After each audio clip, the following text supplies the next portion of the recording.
Hello, and welcome to chapter 17 of The Lion, the Witch, and the Wardrobe. This is the last chapter of the novel, so I just quickly want to remind some of you a few things about your writing assignment. Those of you who are writing about the plot of the book, we are going to be getting into the resolution of the novel. So you had the exposition, which was the beginning. The rising action included all of the conflicts and the events leading up to the climax. I kind of introduced a few chapters early, perhaps, of far as when the climax might occur. We recently just read the climax, which would be the most exciting or intense part of the book, the point where you go, oh my goodness. And it is also the point where there's a turning point where things start to change. So we had our conflict before, this was the problem, and all of a sudden, because this event happened, we're able to start changing. And then we get into our resolution, which is the ending of our novel and the wrapping up of all of our conflicts, which we will be reading in this last chapter.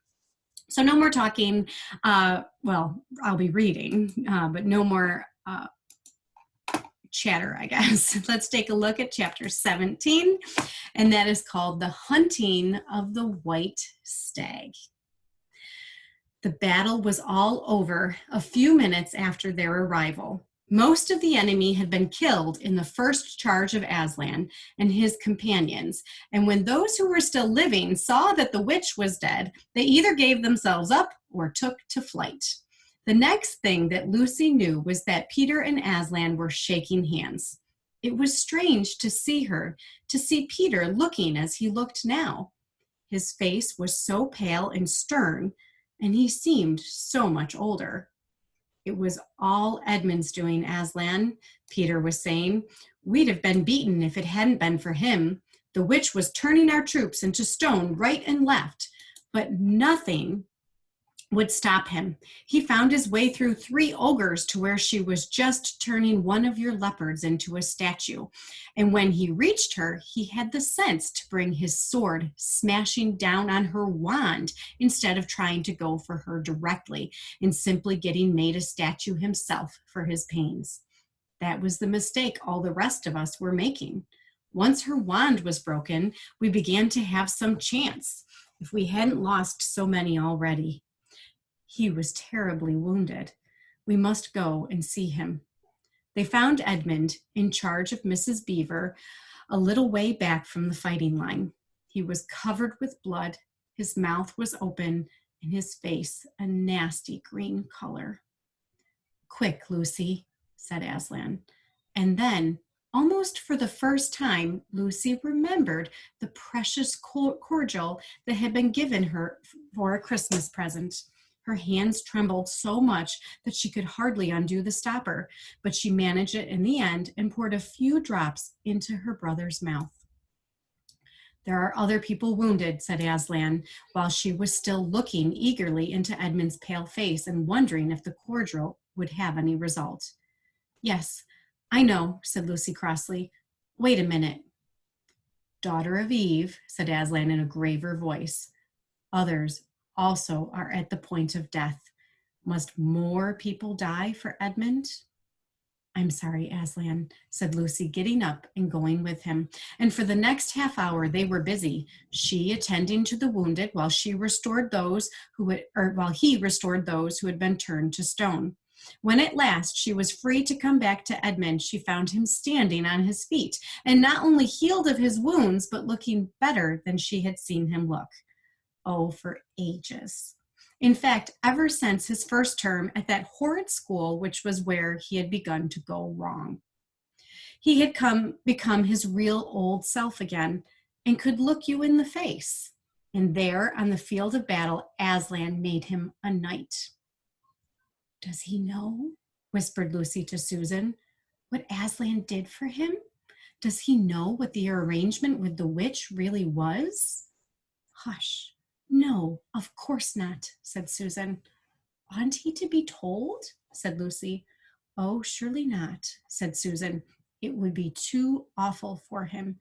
Think how you'd feel if you were he.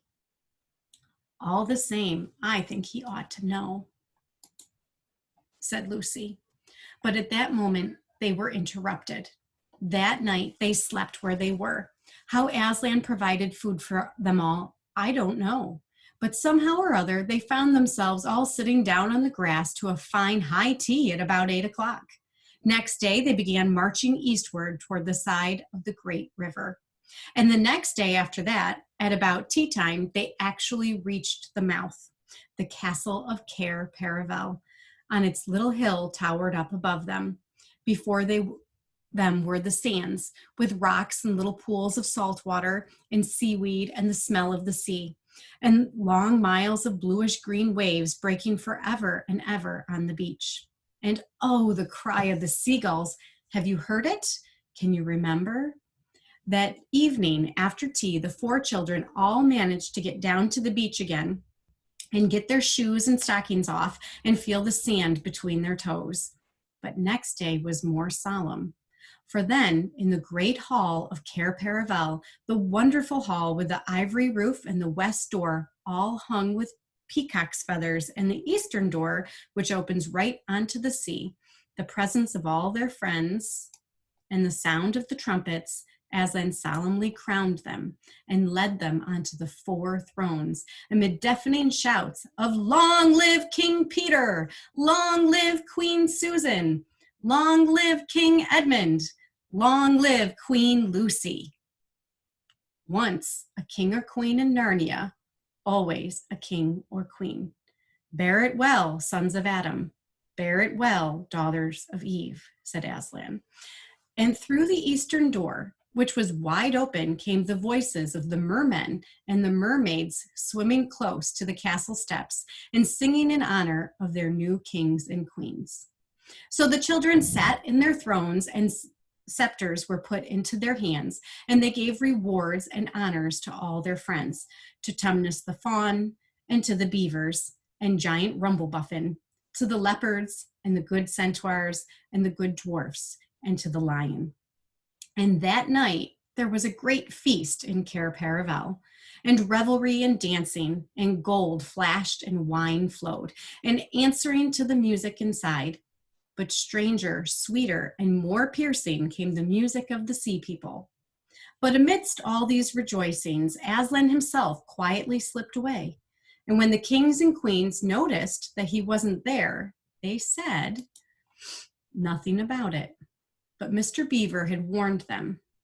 "He'll be coming and going," he had said. "One day you'll see him and another you won't. He doesn't like to be tied down. And of course he has other countries to attend to. It's quite all right. He'll often drop in, only you mustn't press him. He's wild, you know, not like a tame lion." And now, as you see, the story is nearly, but not quite, at an end. These 2 kings and 2 queens governed Narnia well and long, and happy was their reign. At first, much of their time was spent in seeking out the remnants of the White Witch's army and destroying them. And indeed, for a long time, there would be news of evil things lurking in the wilder parts of the forest. A haunting here and a killing there, a glimpse of a werewolf one month and a rumor of a hag the next. But in the end, all that foul brood was stamped out, and they made good laws and kept the peace and saved good trees from being unnecessarily cut down, and liberated young dwarfs and young satyrs from being sent to school, and generally stopped busybodies and interferers and encouraged ordinary people who wanted to live and let live. And they drove back the fierce giants, quite a different sort from giant Rumblebuffin, on the north of Narnia, when these ventured across the frontier. And they entered into friendship and alliance with countries beyond the sea and paid them visits of state and received visits of state from them. And they themselves grew and changed as the years passed over them. And Peter became a tall and deep-chested man and a great warrior. And he was called King Peter the Magnificent. And Susan grew into a tall and gracious woman with black hair that fell almost to her feet. And the kings of the countries beyond the sea began to send ambassadors asking for her hand in marriage. And she was called Queen Susan the Gentle. Edmund was a graver and quieter man than Peter, and great in counsel and judgment. He was called King Edmund the Just. But as for Lucy, she was always gay and golden-haired, and all princes in those parts desired her to be their queen. And her own people called her Queen Lucy the Valiant. So they lived in great joy, and if ever they remembered their life in this world, it was only as one remembers a dream.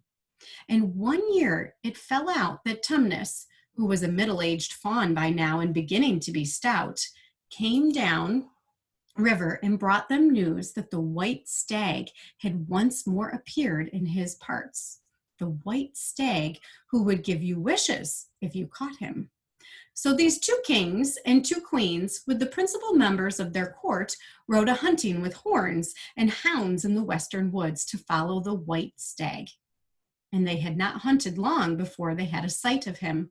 And he led them a great pace over rough and smooth and through thick and thin, till the horses of all the courtiers were tired out, and only these 4 were still following. And they saw the stag enter into a thicket where their horses could not follow. Then said King Peter, for they talked in quite a different style now, having been kings and queens for so long, fair consorts, let us now alight from our horses and follow this beast into the thicket, for in all my days I never hunted a nobler quarry.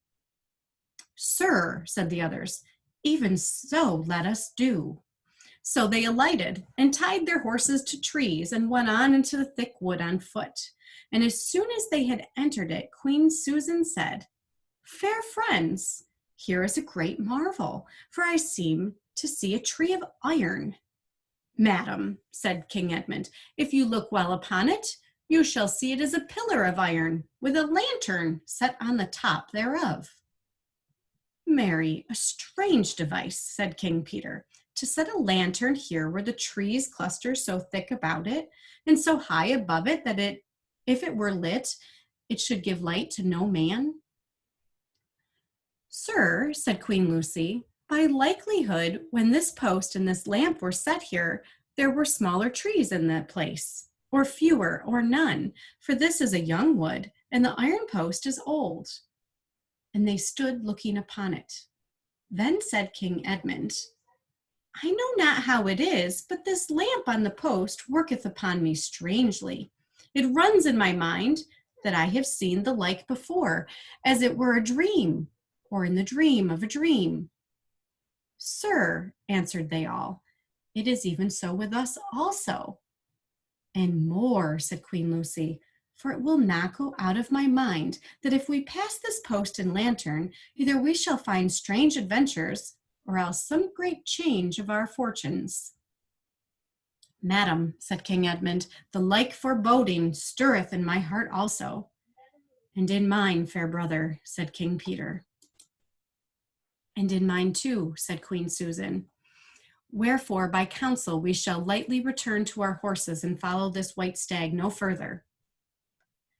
Madam, said King Peter, therein I pray thee to have me excused, for never since we 4 were kings and queens in Narnia have we set our hands to any high matter, as battles, quests, feats of arms, acts of justice, and the like, and then given over, but always what we have taken in hand, the same we have achieved. Sister, said Queen Lucy, my royal brother speaks rightly, and it seems to me we should be ashamed if for any fearing or foreboding we turned back from following so noble a beast as now we have in chase. And so say I, said King Edmund, and I have such desire to find the signification of this thing that I would not by my good will turn back for the richest jewel in all Narnia and all the islands. Then, in the name of Aslan, said Queen Susan, if ye will all have it so, let us go on and take the adventure that shall fall to us. So, these kings and queens entered the thicket, and before they had gone a score of paces, they all remembered that the thing they had seen was called a lamp post. And before they had gone 20 more, they noticed that they were making their way not through branches, but through coats. And next moment, they all came tumbling out of a wardrobe door into the empty room, and they were no longer kings and queens in their hunting array, but just Peter, Susan, Edmund, and Lucy in their old clothes. It was the same day and the same hour of the day on which they had gone into the wardrobe to hide. Mrs. Macready and the visitors were still talking in the passage, but luckily they never came into the empty room, and so the children weren't caught. And that would have been the very end of the story if it hadn't been that they felt they really must explain to the professor why 4 of the coats out of the wardrobe were missing. And the professor, who was a very remarkable man, didn't tell them not to be silly or not to tell lies, but believed the whole story. No, he said, I don't think it will be any good trying to go back through the wardrobe door to get the coats. You won't get into Narnia again by that route, nor would the coats be much use by now if you did. Eh? What's that? Yes, of course you'll get back to Narnia again someday. Once a king in Narnia, always a king in Narnia. But don't go trying to use the same route twice. Indeed, don't try to get there at all. It'll happen when you're not looking for it. And don't talk too much about it, even among yourselves. And don't mention it to anyone else, unless you find that they've had adventures of the same sort themselves. What's that? How will you know? Oh, you'll know all right. Odd things, they say. Even their looks will let the secret out. Keep your eyes open. Bless me, what do they teach them at these schools? And that is the very end of the adventures of the wardrobe. But if the professor was right, it was only the beginning of the adventures in Narnia. And that is the end. So we come to an end of our reading. I hope that you have a great rest of your summer. Don't forget that you do need to do a writing assignment based on this book. You have 2 choices. You may write about the plot, as I kind of talked about a little bit through my talkings, or you can watch the movie. Hopefully you can find a copy of the movie or be able to stream it somehow, and then you can write a compare-contrast essay as to how they are similar or different. There are more details on the directions for those essays on my website, and I'm considering putting up some short little videos of directions, much shorter even than these chapter lessons. Like I said, enjoy the rest of your summer. I will see you in September. Bye.